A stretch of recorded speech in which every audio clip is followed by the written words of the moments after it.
السلام علیکم ورحمۃ اللہ وبرکاتہ میری سوشل میڈیا فیملی، میں ٹھیک ہوں الحمدللہ، آپ بھی ٹھیک ہوں گے انشاءاللہ۔ تو چلیے آج کی حدیث شروع کرتے ہیں۔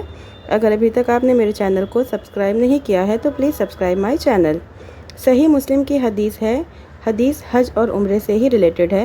ام المؤمنین حضرت عائشہ صدیقہ رضی اللہ تعالی عنہا روایت بیان کرتی ہیں کہ میں نے رسول اللہ صلی اللہ علیہ وسلم سے سنا، آپ نے فرمایا اگر تمہاری قوم جاہلیت یا زمانہ کفر سے ابھی بھی نہ نکلی ہو تو میں ضرور کعبہ کے خزانے اللہ کی راہ میں خرچ کر دیتا اور اس کا دروازہ زمین کے برابر کر دیتا اور ہجر کو کعبہ میں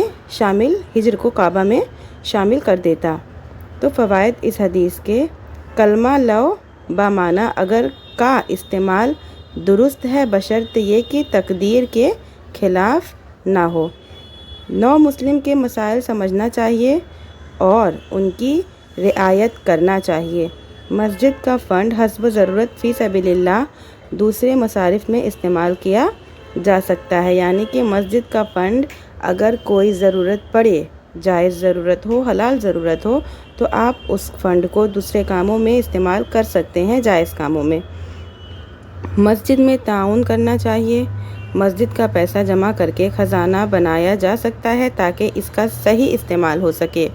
یہ بہت سے لوگوں کو اس کا وہ رہتا ہے کہ مسجد کا پیسہ ہے تو مسجد کو دیے جانے والے صدقہ ایسے ویسے۔ تو اگر آپ مسجد میں پیسہ جمع کر رہی ہیں ان کا صحیح استعمال کرنے کے لیے تو اس میں کوئی غلط چیز نہیں ہے۔ حتیم کعبہ کا حصہ ہے۔ نبی کریم صلی اللہ علیہ وسلم بشر تھے، مختار کل نہیں تھے۔ عہد نبوت میں کعبہ کا دروازہ زمین سے بلند تھا۔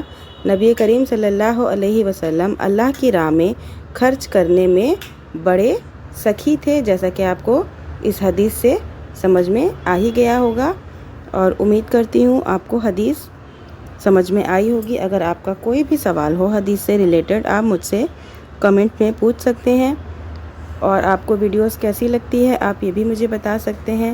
آپ کس ٹاپک پر ویڈیو سننا پسند کریں گے، یا آپ کو کون سا ٹاپک آپ کو جاننی ہے اسلام کے بارے میں، دین کے بارے میں، آپ مجھے کمنٹ کر سکتے ہیں، میں انشاءاللہ آپ کو جواب دے دوں گی۔